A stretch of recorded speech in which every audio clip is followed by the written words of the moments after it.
everyone, welcome to a special edition of Mom Talks. We are at the Children's Specialty Care Center with some special guests today. This is Dr. Bullivant, one of our pediatricians here at the CSCC with kid docs. And then we also have lovely Maya. Maya, how old are you? 6. 6. And Timothy, how old are you? 10. 10. And we are going to talk about Halloween safety, some things we can do to keep our kids safe and have a really good time this season. So Dr. Bullivant, what are some things we need to keep in mind to keep our kids safe? Well, since Halloween is a great time to use their imagination, costumes are really, really important. So I think of costumes from head to toe. You want your kids to be able to see clearly because it's dark and they're kind of walking in things they're not used to. So make sure they can see out of their masks. Might be even better not to wear a mask. Make sure the eye holes are big enough. And then as they're walking, they're going to be carrying this hopefully big bag of candy. But, are you going to get a lot of candy this year? Also be carrying swords or other paraphernalia. Yeah. So just make sure that they're not carrying too many things, and maybe as they go up and down the stairs up to homes, their hands aren't too full. And as we work our way down to the feet, make sure that the hems are short enough that we're not tripping over things, and shoes should be very, very comfortable. I would just recommend everybody wear their everyday tennis shoes to be warm and comfortable. Well, because they get excited and we start running around and moms and dads are chasing, so comfortable shoes for mom and dad, also recommended. I know that when we do our big pumpkin carving at our house, it is slight chaos. Everyone's hands are reaching in pumpkins, pulling out guts and slimy, gross things, and we have sharp objects flying around our house. So we wanted to also show you guys some alternatives to actually carving pumpkins. So we have some glitter and glue, we have accessories. So that's what Timothy and Maya are helping us with, putting on stickers. And let us know if you have any questions on maybe some pumpkin carving alternatives or just Halloween safety in general, because that's what we're here for, and that's what we want to fill you guys in on, so everyone has a really great Halloween. So we talked about masks. So they get the mask. Do we need to cut bigger holes if it doesn't look like they can see? Yes, I would definitely recommend kind of carving them out a little bit. Okay. Yeah, making sure that the mask isn't falling off. Or what about some alternatives to wearing a mask? Like maybe wearing some makeup or some face paint or something like that instead? That's a good idea. Why might that be a better idea? Yeah. That's better only because then you don't have anything falling over their face or falling off, or them always having to kind of play with the mask and Sure. falling over. So, yeah. And makeup is certainly a good idea. There's a lot of makeup out there that's made for kids, made for Halloween. It's all, usually says non-toxic, so I feel like that's safe. Non-toxic. we should probably add, you should use paint that is for faces and makeup, so don't go get your wall paint or your arts and crafts paint and try to put it on your face, because that couldn't be great for skin. It probably would have hurt coming off too, let alone potential chemicals on your child's skin, but coming off doesn't sound like it sounds very appealing. Another thing I was thinking about is I have a little girl, and I grew up wanting to be a princess, and I wanted to wear my high heels and wear my long hems. Why are we talking about shorter hems? I mean, my princess dress. Yeah. Well, you might trip. If you're tripping, and then it's not very princessy. You don't Not very graceful. So then it just doesn't make it very much fun. And you're going up and down stairs. I know that there are very popular houses where it's known you can get handfuls of candy or lots of decorations. The king-size candy bar houses. Houses have lines and lines of crowds of kids. Yeah. And you're maneuvering through those kids. And Absolutely. it's just easier to be safe. And then when they get home, you can play around with your high heels. So Timothy, remind me, what are you going to be for Halloween? I'm gonna be like a morph suit thing. So it goes around your whole entire body and zips through the back. Wow. And it's just one color, so there's not necessarily any eye holes, but you can see through it. You can see through it, and you're going to be one color. What color are you going to be? Black. Black. Okay, we're going to touch on that in a minute. And Miss Maya, what are you going to be for Halloween? Moana. Now, are you going to be cold as Moana? Because she lives in kind of a warmer climate than we have here in St. Louis. Okay, so just have to walk fast. Have your snowsuit on underneath your Moana Halloween went costume. north. I know I've done it before. So with wearing a darker costume, obviously maybe it's not a morph suit. Did I say that right? Yes. Okay, good. Maybe it's not a morph suit. Maybe it's just a black cape or a black coat. How can we make sure our kids are being seen in the dark? Well, there's a couple ways. I think that you can get glow sticks now almost anywhere. You don't have to wait for the 4th of July. Love it.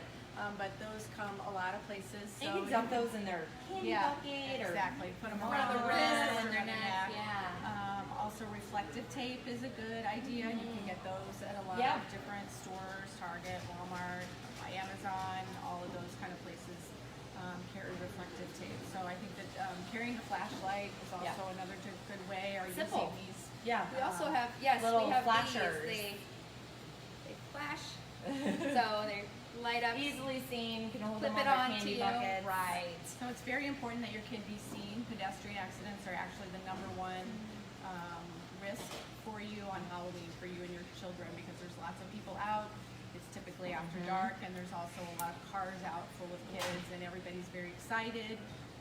Most of the time, trick-or-treating lasts about 2 hours. And Very hectic 2 A very hours. hectic 2-hour period of time. Lots of ground to cover. So how about be very careful when you're out. Absolutely. Around cars and on the streets. So how about that age-old addict of having your parents check your candy before you eat it?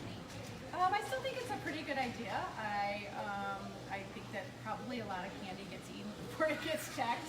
True. But I still think it's a pretty good idea to glance over the candy to make sure it's not opened or seems to be tampered with. I'm sure there's stuff that gets tampered with even in the factory in terms of it's opened or wasn't packaged correctly. Which is kind of gross. Yeah, so just in terms of germing. Yeah. What about some safety tips for kids who are going out trick-or-treating with mom and dad or maybe even without? I would say that they need to be in a group, probably more than just a couple of kids alone. You need to always know where they're going to be, so you need to sit down and talk with them about where are you going to be. It's an advantage these days to be able to check in on them with electronics and cell phones and know where they are. And I think it's good to have a shorter amount of time that they're going to be out by themselves than if they were with you, and a check back time, maybe every half hour. Oh, like having to a have schedule of Like a check-in. period. Okay. So if they've check missed back it. in at somebody else's house, we're going to go here, and then maybe meet at somebody else's house down the line. Absolutely. So I think it just needs to be planned and discussed ahead of time. And be sure if you have any questions, make sure you let us know. Let us know what your kid's going to be for Halloween. My oldest son, Connor, is going to be a SWAT police officer, very specific on that because the helmet said SWAT, which I'm pretty sure is the only reason we bought the costume. And so then the 3-year-old twins, because they don't have a say just yet, get to be little prisoners, which is going to be adorable. Very creative. And like you were talking about the hems, last year the twins were Dalmatians because Connor wanted to be a firefighter. And the Dalmatian costume came with these like little slip over their shoe booties, and those things we had to pull off by the second house because they were tripping over them, they were huge. So like you were saying about the tripping hazards, it's not just like the fun little high heels or the hems, it can sometimes be the accessory of the costume that gets you. So yeah, that's what my kids are gonna be. So I was just thinking, when we're talking about going down the street in neighborhoods, how important is it to go on a lighted street or, in an area maybe you're a little more familiar with? I think it's definitely important to go in an area that you're familiar with. I think if you're going to go in an area that you're not familiar with, then again, go with a group, stay with adults.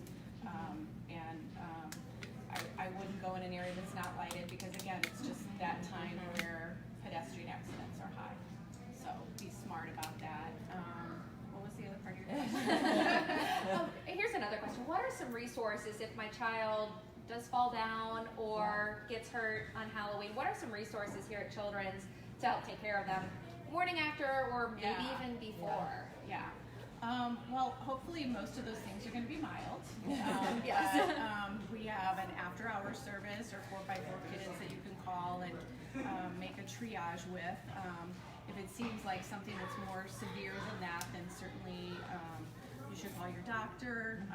Children's ER is always a great place to go if it's clearly an emergency situation or there needs to have stitches or sutures Yeah. or something Oh, like that. that would be a hard fall later off. that would be- Immediately, I'm like the hard Right. fall off the curb. That's what, Yeah. that's what it is. Maybe that's why Connor's wearing a helmet. Yes, exactly. Wise moves. Because we also realized Connor's very first time trick or treating, we didn't get the chance to check his candy because we found out that he was eating the candy as he received it because he was very excited. And so then we got done with going to like 3 houses because he was only like 3 years old. So we're like, okay, we'll just go to these very close neighbors. It'll be a fun, cute thing, and then we'll call it a night.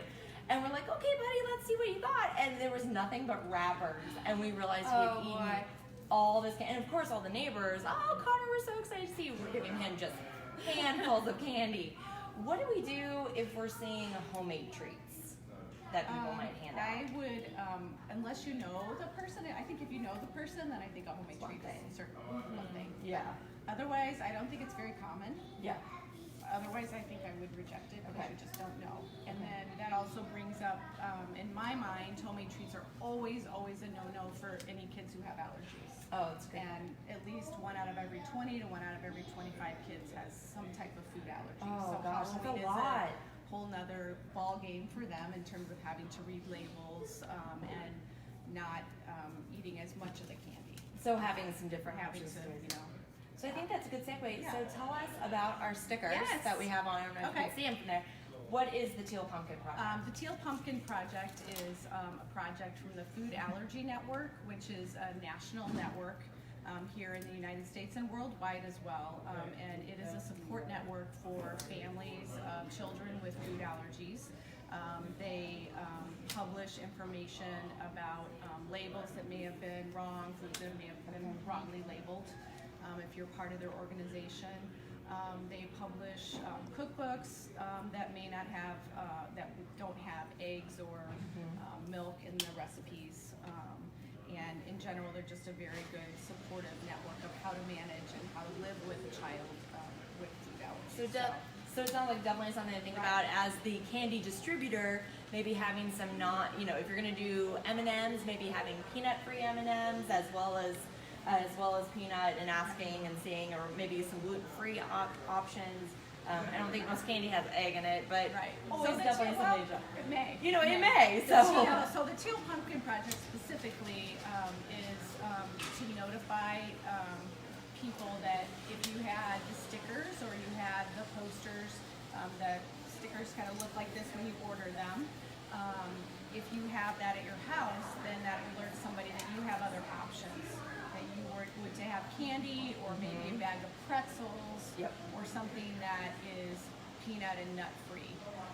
And so most of those things have to be labeled peanut and nut free and to be not made on equipment that is contaminated with peanut or other tree nuts. Which could be really serious for a kid with allergies and coming into contact with peanut flakes and everything, and it could really have a really bad night for them. So definitely. And so it's also nice to think about maybe even having other objects to give out, crayons, even some glow sticks or pencils, things that kids aren't used to seeing. Yeah. And I think it's a good idea for all of us to think about not always handing over candy. We all get plenty of sugar. Not pennies though. I had a neighbor who did quarters. Nobody. Yeah. Okay, Great quarters I can house. accept. Pennies, don't be that. Then we have to talk about swallowing points. Yeah, then you have a Not at a whole certain new age. list. Maybe my daughter's age. I think but we have to revisit our artists really quick. This because is so cool. Maya has gone above and beyond and literally is decorating the stem. Maya, can we turn it around and hold it up? Oh my goodness. I know she's not done yet, guys. Can we see it? Can we see it? Look at this. This is terrifying. It looks almost like an alien, like a glittery Lady Gaga alien thing. And then over Cynthia, here- you have to show off your cat. Here, I'll let you lift Look this how up. fun Look this at that. is. So no That is so knives, cool. no sticker, or no scissors, nothing sharp to poke. So maybe an alternative to think about if your child maybe isn't quite at that hardcore carving stages. We were also having a debate. I painted this one at my house last night. I am not an artist. I am not crafty, but this is how it came out. I say donut. I had a couple people say cupcake. Whatever as you you want to will. call it, delicious. So something to think about. And I have to call out this pumpkin Isn't too. that I cool? almost forgot. This is from our friends from the Magic House. They made this and brought it to us. And so if you ever come to the CSCC before Halloween, this is what you'll see when you come in. So thank you so much to our friends at the Magic House for that. Also, I want to bring up, if you want to see some real pumpkin carving Yes. experts. By professionals. Yes, I mean, wow. This Sunday, we are doing Chefs versus Surgeons along with STL Mag, and we're going to have 6 of our St. Louis Children's Hospital surgeons. We're each going to drop that scalpel, pick up a pumpkin carving knife, and carve pumpkins. And then we're going to have 6 chefs from the St. Louis area that are also going to be participating. They're going to go head to head. We're going to figure out who's got the best chops. Oh, I like that. Ooh. Chops. Yeah. Okay, So that is Sunday. And since it is St. Louis, we would be remiss if we did not talk about St. Louis jokes. You know, So- I'd never heard of this until I moved here. So this is a local thing. For any of our viewers outside of St. Louis tradition is to get your candy, you have to tell a joke. It doesn't matter how cheesy it is, it doesn't matter how long it is, you have to tell a joke. So if you've got a Halloween joke, feel free to put it in our comment section because we want to hear it too. Let us know if there's any questions as we continue. But my joke, what kind of fries aren't your, what kind of chips aren't your chips? What? Nacho chips. Nacho chips. Was that a good one, Timothy? All right, I've got a Halloween one. What do I'll you take it. What do you find on a haunted beach? Ooh, what?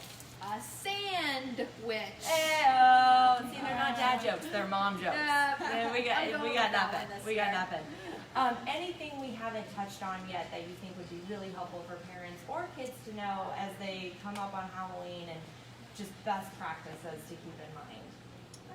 I think we touched on it all. Good. What do you guys think? Good. I think we've got it. We're gonna have some super safe kids. That's what I Absolutely. think. And it's gonna be fun and it's gonna be safe. That's the best way it could Yep. possibly be this year. And hopefully not too cold. Oh, I Layer know. up. Yeah, Lots of stay light warm. layers. Stay Lots of warm. light layers. Hopefully no snow. You never know. You just Don't want even dinner say before you go that. out. Oh, there you go. Get Yeah. nice and Dinner. full. Dinner and I then love the it. candy. I love it. Well, if you still have questions, feel free to bring them on. You can leave them in the comments. We'll get to them.